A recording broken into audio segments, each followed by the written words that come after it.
Anya Breck was shocked and sickened by the news. A woman named Ruby had been found naked and dead in her bedroom. All the doors and windows to her apartment were locked, and there were no signs of forced entry. She was covered in bite marks, and those bite marks appeared to be human. As terrible as the story was, one of the most shocking details was that all of Ruby's toes had been chewed off. The Nevermore Hollows coroner and medical examiner stated that it appeared that Ruby had been alive when her toes had been gnawed away. Then, the sick freak had started biting from there, all the way up her body. He had ultimately killed her by tearing out her throat. Anya shuddered when she thought about how the poor girl had died. The whole foot-biting, toe-chewing aspect of it was clearly the work of some freak with a fetish. Anya knew a lot about fetishes.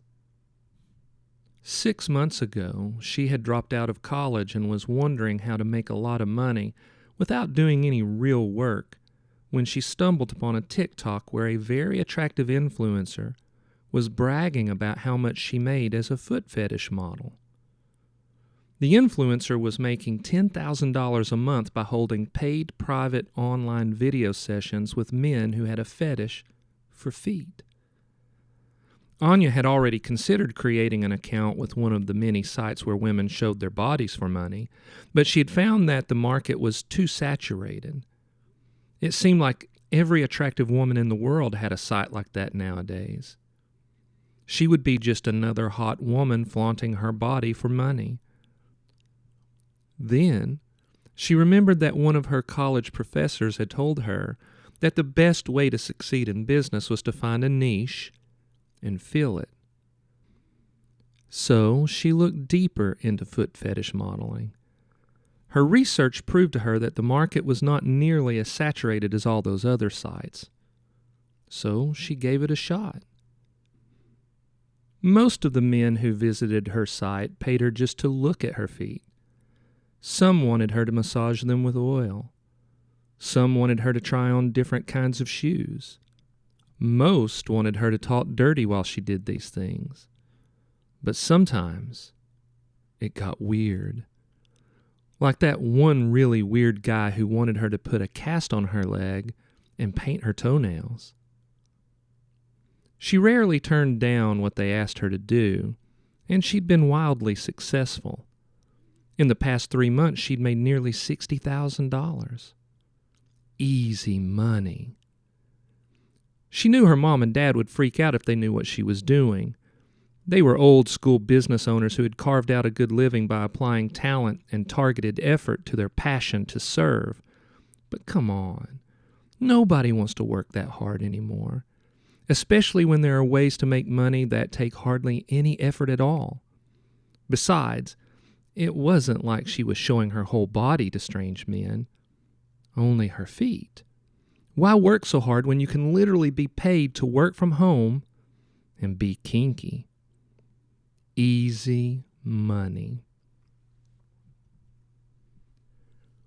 She was sitting on her couch reading the story on her phone when an alarm chimed. It was a reminder of an upcoming session. 20 minutes of showing her feet to some kinky dude on the internet and she'd make another $100. She was surely manifesting a wonderful reality for herself, she thought. She checked the time. It was 11:30 p.m. She'd knock out this session and then call it a night. She went into the spare bedroom that she used as her studio. She opened her laptop, turned on her high-definition camera, and sat in a chair with her feet propped up on a low presenting table. Though the session was only 15 minutes long, it seemed much longer because the client kept asking for unusual angles. He'd also asked her to do things that were especially kinky, borderline disturbing, but She did them because he paid her extra. It was a lot more money. But finally, it was over, and she sat in her bed, drinking a glass of wine and scrolling on her phone, thankful that the universe allowed her to use her will to manifest such a wonderful life. At 12:30, she switched off the bedside lamp and slipped into a peaceful sleep that can only be brought about by having a fat bank account and the expensive lifestyle that it provided. At some point, she dreamed. It was a glorious sunny day. She was in Lovecraft Park, the sprawling green swath of land that sat in the middle of town. In the center of the park was an odd water fountain that had a carving of a squid-like creature with winding tentacles and too many eyes rising from the water. She was sitting on the edge of that curious fountain, her feet dipped into the water. She was dressed in shorts, tank top, and sandals, and making coquettish glances at a handsome stud who sat across from her on the other side. But suddenly, in a flash, everything changed. The sky was no longer clear and blue. It was now scabbed over with thick black clouds, which caused an unsettling, bruise-colored twilight. She heard a low, steady beating, like that of a heart, but couldn't tell from where it came. The water in the fountain had lost its translucence. It had coagulated into a thick, reddish ichor that stank of death. Her feet were still dipped into that brackish goo, and she felt something licking at her toes. The water was too thick for her to see what the creature was, but she knew deep in her spirit that it was vile. She yelled, "No!" and she jerked her feet from the stinking water and ran barefoot down one of the cobbled paths that wove through the park. Each footfall on the cobblestones bruised her toes, her heels, and left tiny cuts on her insteps. As she ran, she heard something splash in the fountain. Whatever had licked her toes was crawling out of the brackish water and coming after her. And the odd, steady heartbeat got clearer, louder. She ran harder, faster, the pain in her feet now shooting up her ankles and shins. She heard an odd, squishy slapping on the path as the creature chased after her. With her heart pounding in her chest, she dared to look back. The creature's body seemed bulbous and was maybe a foot in diameter, but she couldn't be sure because of this strange twilight. It skittered low to the ground with 5 unnaturally long appendages protruding not from the sides of its body, but instead from the forward half that faced her. Beyond that, she couldn't make out any further details. "Help me!" she cried out. Her voice didn't echo as it should have. Instead, it fell flat, muffled, dry.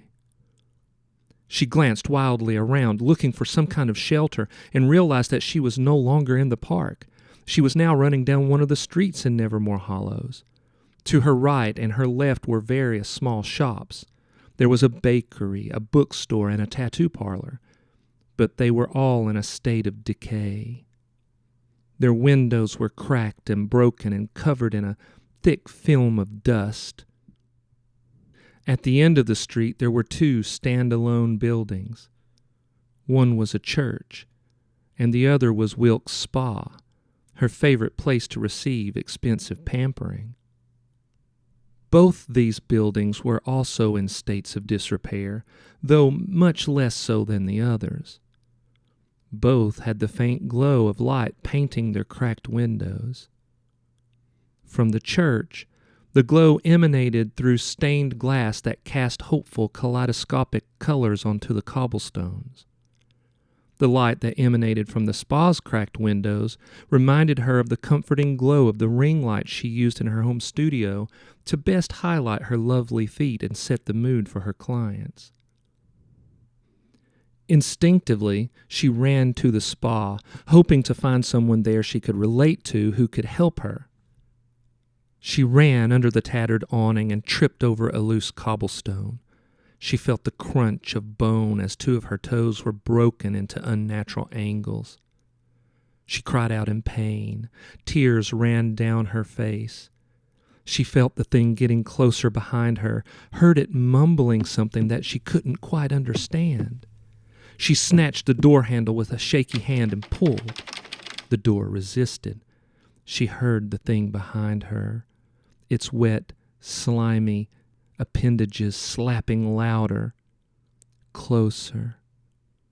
She tugged again. The door did not move. It only gave a hollow rattle. The creature was now close enough that she could hear what it was mumbling. In a wet, hungry voice it said, "Let me taste." She realized that the heartbeat and the voice were coming from the thing. But she refused to look behind her to understand how. Instead, she looked down at the door handle and realized that she had to twist it to engage the latch. She twisted and pushed through and slammed the door behind her. She looked through the filmy glass into the grave gloom twilight at the creature. It had stopped at the sidewalk. She still couldn't make out any detail, only a general shape. The idea of some huge, misshapen spider came to mind, but that wasn't exactly the best description. "It wants yours too, doesn't it?" Anya froze when she heard the voice.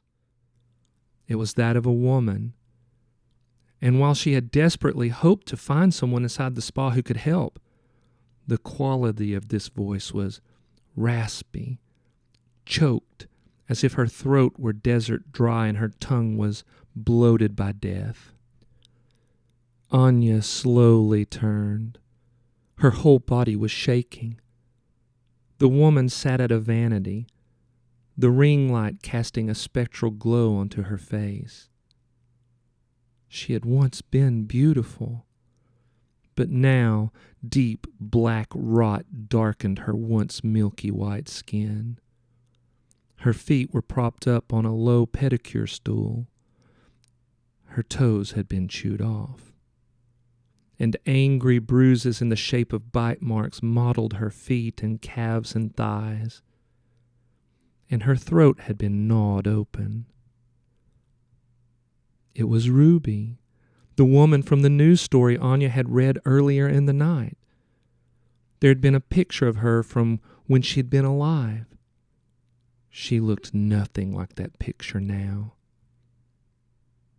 "I let him watch," Ruby groaned. She began to cry. Her tears were thick, black, and left oily streaks on her dead face. "Who?" Anya asked in a trembling voice. She wanted to look away from Ruby, but couldn't. It was as if she were being forced to bear witness to the poor woman's wounds. Ruby pointed at the door. "Him. The one who's chasing you. I shouldn't have let him watch. But I did. And now, somehow, that let him in. And he did this to me." "What's outside this door isn't a man," Anya said. "It's some kind of creature." Ruby gave a sad, knowing look. "Yes, it's disgusting, full of lust and need. It's ravenous. It found me on my sight. It presented itself to me in the form of a man." Anya had a sickening revelation. "Wait, are you a foot model too?" Ruby took a long moment to answer. "Model?" she asked. There was self-loathing in her voice. We can lie to ourselves and say that's what we are. But we know better. Deep down, we know better. Men pay us to let them act out their fetishes. Even though she was terrified, Anya felt defiance surge through her. We're not prostitutes. It's all virtual. It's not like we let them touch us. All they do is watch. Ruby wiped at her face, smeared the black tears around her eyes. She looked like a hellish kabuki spirit. She turned that fearsome gaze on Anya. Do you really think that makes a difference? Anya's defiance crumbled. She knew the truth, and she knew what her mother would think about her line of work. She'd follow Ruby's question with one of her own. Is what you're doing pulling the culture up to a new standard of conduct, or dragging it into a cesspool? She clung to the last brick of her wall of defiance and said, But we aren't hurting anyone. You don't understand, Ruby said. When she spoke, tiny flecks of congealed blood fell from her ravaged throat. What we're dealing with is a fetish that is somehow manifested into flesh. Anya's mind reeled. How is that possible? Ruby gave a sad shrug. Evil finds a way. But that doesn't make sense, Anya replied. But as soon as she said this, she realized that it did make sense. She had completely bought into the New Age belief that was so currently prevalent in the world that suggested that people could, by their sheer will, manifest health, wealth, and peace into their lives. If she truly thought that it was possible to manifest those concepts into reality, why would it not be possible that the fetish of millions of people could somehow unknowingly manifest into an entity? In this case, a lustful, ravenous creature that was drawn to the people who were willing to feed it, which were people like her and Ruby. It presented itself to me online as a man, Ruby said. But he was different than the others. The others were only kinky, wanting to pay me to look at my feet and have me touch my feet for them. But this one, he was different. It wasn't just a kink, it was a fetish, and a sick one at that. What he wanted me to do to my feet, with my feet, was disgusting. And I did it, just for the money. God help me, I did it. And in that exchange, I gave it authority to do this to me. It showed up at my home, in my bedroom, and it did this to me. Anya's mind twisted at this information. Her last client of the evening had asked her to do things with her feet that were disgusting, and his name was Jasper. What was his name, Ruby? Tell me. What was his name? Ruby sobbed. It caused a thick string of dark blood to ooze from the wound in her throat. She said, Jasper. A single word escaped Anya's lips. No. Suddenly, the creature bumped against a grimy glass door. Anya cried out and took 2 steps back.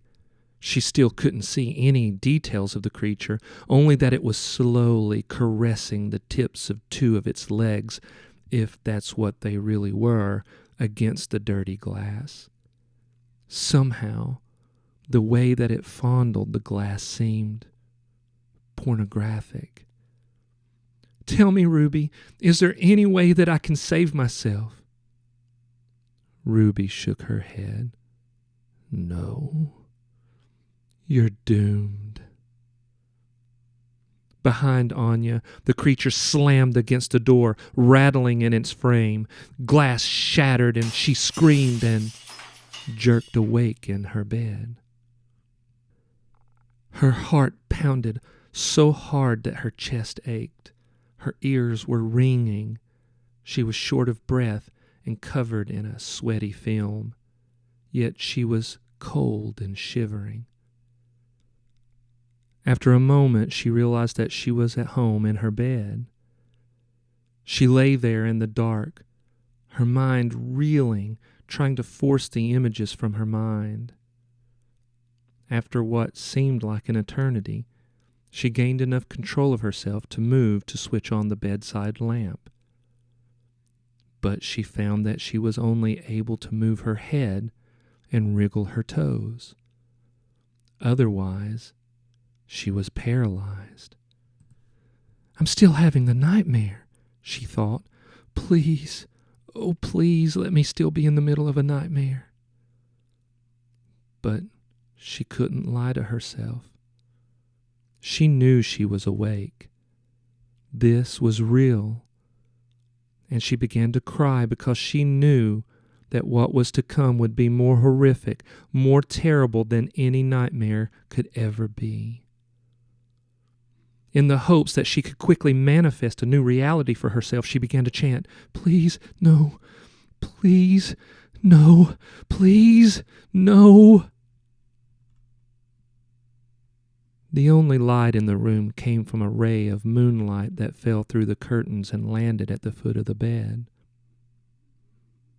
She sensed movement down there in the pale glow. As she raised her head to get a better look, she heard the heartbeat.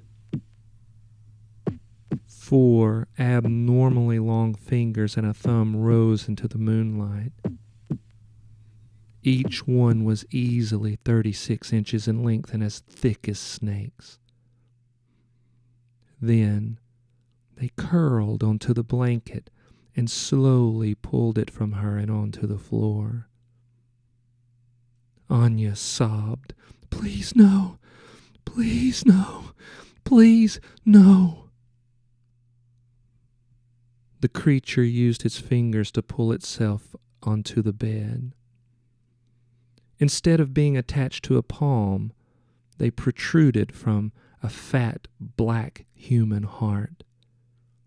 In the center of this black heart was a mouth. A thick tongue licked across yellow teeth. The lips were crimson and misshapen and quivered in lustful anticipation of what was to come. This was the creature that had chased her in her dream. This was the fetish become flesh. The fetish moaned. Let me taste." The fingers began to fondle and tug pornographically at her toes. Anya groaned in revulsion. Then, while the fingers caressed her right ankle, the fetish lowered itself onto her big toe, and the mouth began to suck. Anya screamed. The fetish moved from her big toe to her others. It slowly, lustfully sucked each of her toes on both her feet. All the while, Anya screamed and tried to move her body, but only her toes wriggled, and that made the creature quiver and pulse with ecstasy.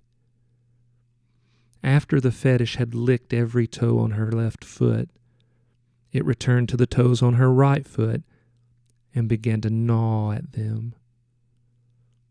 Though her body was paralyzed, she could still feel the pain. It shot up her legs and radiated throughout her whole body, and by the time the creature had finished with her feet and began working its way up her legs, Anya was ready to die. But the end was not quick to come. The fetish was in control now, and it was going to take its time while it let her watch.